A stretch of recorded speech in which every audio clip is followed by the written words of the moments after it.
Warhammer Man Studios. I'm Warhammer Man. We got our Sisters of Battle bases. We just did a little bit of a zenithal lighting, nothing too serious, just to give them a little bit of extra color and texture. What we're going to do is just hit them with a real quick dry brush of our Rakarth flesh, and then we're going to hit them with just a little bit of white scar after that, and then we'll wash and kind of go from there. Maybe just add in a little bit of color, but overall we're going to keep them pretty simple, and then we're going to hit them with a nice dark rim of chaos black and call it on the bases there. So this should come out pretty nice for very little effort is the goal. So but essentially we're just going to get some paint on the brush. You can see I'm using plastic because what that does is it stops the paint from drying out any faster than it would like naturally on its own. And then I'm just gonna take, basically the base there, and I'm just gonna brush with, just kind of add a little bit of texture. You'll see it's gonna stay dark down in the cracks, but it's going to just kind of lighten up just a little bit of like a brown and kind of give it a little more color to it. And we're just going to go through and do that for each and every one, and just kind of bring up some of the edges. And the idea is that when we hit it with our wash, the wash will accentuate that. And then finally when we come back with this color at the end, maybe a little bit lighter of a color, we'll get like a very deep multicolor realistic look for our bases. So I'm just going to basically go through and just do the same thing over and over again on each and every one of them. And it doesn't matter if it's perfect. You can do like stippling techniques, so you're just kind of like poking around. You can do whatever you want. It's really just about what you like. I mean, you just want to create like a couple different like colors or textures, just trying to add a little bit of extra depth that's not there now. And the way you're going to do that is just by adding a bunch of different colors in different amounts to different areas. And then what that's going to do is it's just going to keep creating depth. And then finally at the end, there'll be so many just random little layers like that that'll kind of all like draw together. But then as your eye looks at it, you'll see all these individual little colors or techniques, or like all the brush strokes kind of like fade together into the final product, rather than just like a simple technique where your eye can easily identify exactly what's going on. It's much harder to trick, as where if you use a bunch of different techniques and just like multiple basic stages, you'll get a really good final effect without a ton of skill. Just takes a little bit more time and effort. So alright, and here we're just doing the last little dry brush, and this is with our white. Now we're coming back in, and we're just basically doing like just a nice contrast layer over everything else we got. We're trying to obviously pick up the more raised stuff, but we also want to leave some residue behind in the middle there too. But we're just gonna get that nice little effect going on. And all we're trying to do is basically just turn that base color into like a bunch of colors, so that way when we hit it with this wash here, it's gonna just exponentially bring it out. And then we could come back in at the end and just use like a little bit of like green or whatever other colors we want to come in for like our accent colors, and just kind of pick out like a little bit of the detail and make it stand out. And that'll give us like just an easy complete base with like a lot of depth to it. But as you'll see, we're just gonna still try to like focus on our like zenith lighting, like kind of like from the top down effect. But it's a combination of that and like edge, like it's dry brushing out, but then we'll come through at the end on like Celestine's base and do just like a little bit of edge highlighting and just add in a little bit more of that detail. but right now we're just trying to pick up like the raised edges, so we can just start really layering on like the different color and the different effects and everything, and make this like really stand out, and give it like, the full on like, effect that it deserves basically.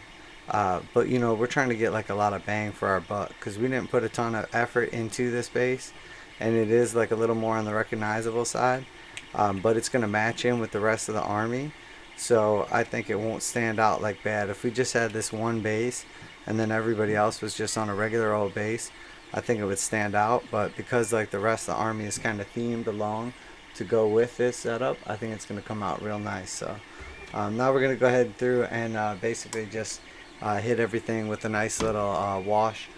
Now here I'm just coming through with that Aggrass Earth Shade, and I'm trying to like avoid the parts that are sticking up the most and like the skulls, and just kind of going around like the little bits of debris around the base, and sort of just creating like a little bit of an outline around like the rubble itself, and then stuff like inside there, and then it just gives it like an extra little bit of contour, like color, and just sort of picks out like the details down in the cracks. And then by not going over like the stuff that's the most lifted up, that's gonna let it like stay the brightest and kind of stick out the most. And then down in the cracks where it's like deepest and all the zenithal lighting's been going on, and now we're hitting it with the wash and everything, it's gonna be like nice and dark. And then we'll have like just little bits of like the wash that goes down in like those bits right there, kind of sticking out. And then by the time it's all said and done, we have so many different colors that we've developed here, and so many different layers. It should really just bring this out and make it just pop on like the next level. But we're essentially just using the wash itself to sort of simulate not only like the shadowy areas, um, for like the lighting itself, but also like sort of down in like the deeper like cracks or like recesses, accentuated like as far as like kind of drawing your eye away from it. So like our skulls are going to be like brighter to kind of draw your eye, so we want to make like the area around the skull like darker with the wash itself. And then when we finally like come in at the end, it'll be like brighter on the face because it's brighter, but also it'll stand out more because it's darker. And that was probably a terrible job explaining that, because I was trying to paint while I explain, and sometimes I'm just absolutely horrible. But you can see the actual effect that I was going for. We're essentially just picking out like the darker areas now, so they stand out more. And we do have to wait quite a while for all this to dry, because the last thing you want to do is go back over it with another color while it's still wet, because it just like smears everywhere and it just ruins everything, because like that color is going to try to like flow down into the cracks. And we're just going to come in now with that Reichland flesh shade, and just hit like our skulls. It's basically just going to give it a little bit of like sort of a red, more like kind of a fleshy color. And then when we come in at the end, we'll turn almost into like a yellowish kind of bone.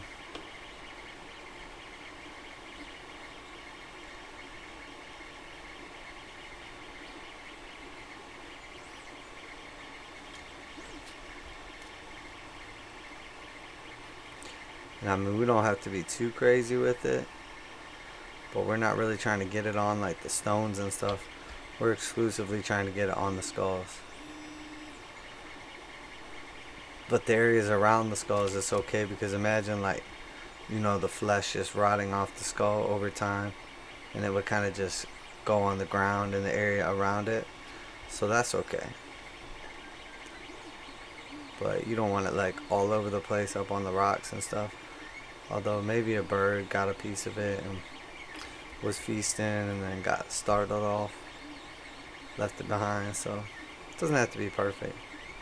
As long as you have a backstory to explain, and film the ass, then you can never be wrong. Not with art.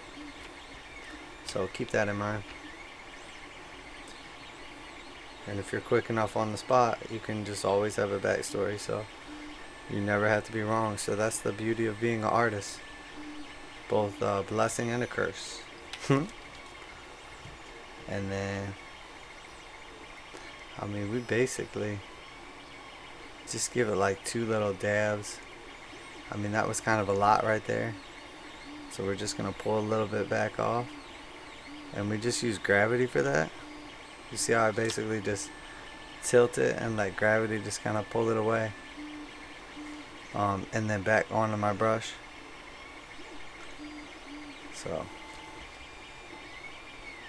and there's a million little tricks like that, you know. It's just all about, if you can, you know, be efficient and correct mistakes as you go, and not have to like go back and paint over them, or get like another tool out, or switch back and forth between your paints, you know, because you have just a little bit of a little technique or efficiency that you've developed over time, or just a way that you can blend them together and make it look nice still. You know, turn a mistake into something that looks good. Whatever it is, you know, that becomes a part of your technique and of your style, and you know, slowly over time, you know, the little stuff that at once was imperfection, you know, becomes a little bit like part of your technique or of your style, and then, you know, you kind of like become known for it, because you're like, oh, every time I do this, I'm gonna turn like that little mistake into you know, a cool little effect, and then it almost becomes like your signature. And then after a while, you're like doing it on purpose, because you're not making those little like mistakes anymore. So what developed, you know, was like a way to cover up mistakes, and now it's like, you know, a part of your signature. But as you can see, it really makes the skulls like kind of pop out, and then it's gonna give like that yellowish color when we come back through and do our highlight over top of it, and really stand out, give us that effect.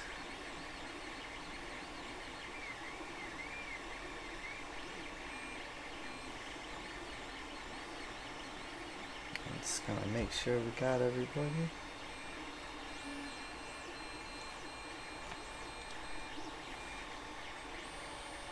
Thing looks good, and you can see they kind of like stick out a little bit now. And so we're gonna let those dry like 95% of the way, and then we're actually gonna come back. Alright, and there we have it. We got our basically, it's like a sepia tone, essentially just like a series of you know, basically like brown shades. We just do like the rim in black, and just kind of let the detail work, you know, kind of do its thing. And then if you wanted to stop right there, you could, and you have some nice bases. If you wanted to go back through and just pick out some of the little vines with just a little bit of green, or you know, just add in any kind of other details you wish, like blood, or, you know, if you just wanted to have like a little tint to like the cobblestone or anything.